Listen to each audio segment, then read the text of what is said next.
In tonight's cover story, a rare look inside one of the world's fastest supercomputers.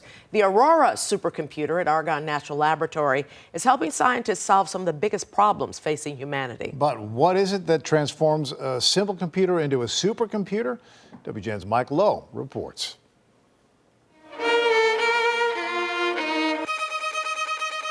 Think of computers as concerts. A single instrument can make a sound, but it takes an entire orchestra to make a symphony.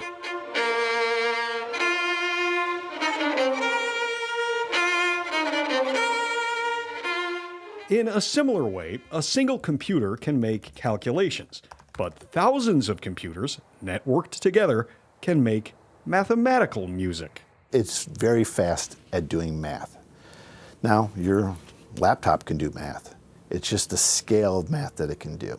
Professor Mike Papka is talking about one of the fastest machines on Earth, the Aurora supercomputer at Argonne National Laboratory. What makes a computer super? Well, that's a good question. According to Papka, the answer is networking. We look at this, right? So these are all pieces that you have at home, right? So linking processors on a massive scale. You've got memory. As an example, he talks about simulating the entire city of Chicago, street by street. And if I want to do something as complex as the whole city of Chicago, I have a lot of streets, I have a lot of processors, and how do I tie those together? And it's that networking that pulls it all together.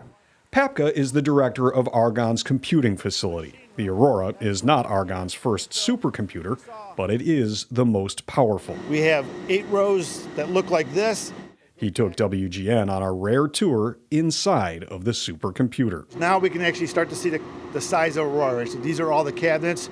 In all, there are 160 racks, each 8 feet tall, arranged in 8 rows, all connected by 300 miles of cable, enough to stretch from Chicago to St. Louis.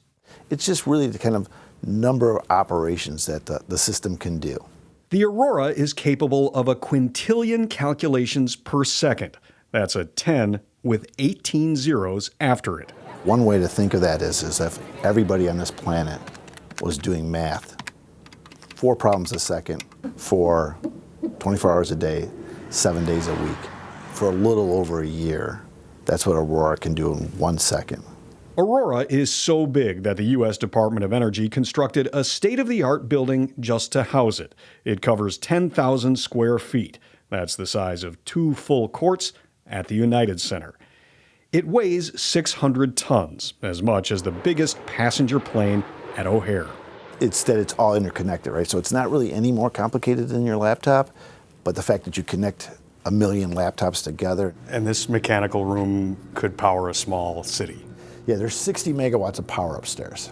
That's enough to provide power to as many as 25,000 households. Each rack holds 64 blades or nodes. Each node has 2 central processing units, or CPUs, and 6 graphics processing units, or GPUs. GPUs, graphics processing units, are what you find in your home gaming machine, your PS2, Xbox 360, but they're very good at doing math. Those GPU clusters make Aurora the fastest AI system in the world, and it can be used to model everything from the architecture of a single atom to the structure of the entire universe. It was largely also designed to support artificial intelligence, and I think this is kind of science and computing where interesting things are happening now. The computer is for open science, meaning anyone can apply to use it, under the condition that their research is made public, expanding knowledge for all of humanity. And that's what you mean by open science, right? Yes, it's open to any scientist in the world. And we don't charge. And the ability to solve problems is virtually unlimited. Limited to our imagination. Also on the Argonne campus is the world's most powerful X-ray machine, the Advanced Photon Source, where scientists from across the globe are working to identify the structures of complex proteins essential to life and the development of life-saving drugs. We work in these little metal hutches so we don't get X-rayed. We take those X-rays, we shine it through a protein crystal rather than a prism of glass, and that can tell you the 3-dimensional structure of what those proteins look like. Once they collect the raw data, they use the Aurora to analyze it in minutes, not months. It makes solving things a lot faster. So instead of having a job where you submit processes that you want to have run and it takes a couple weeks, it just takes a couple days.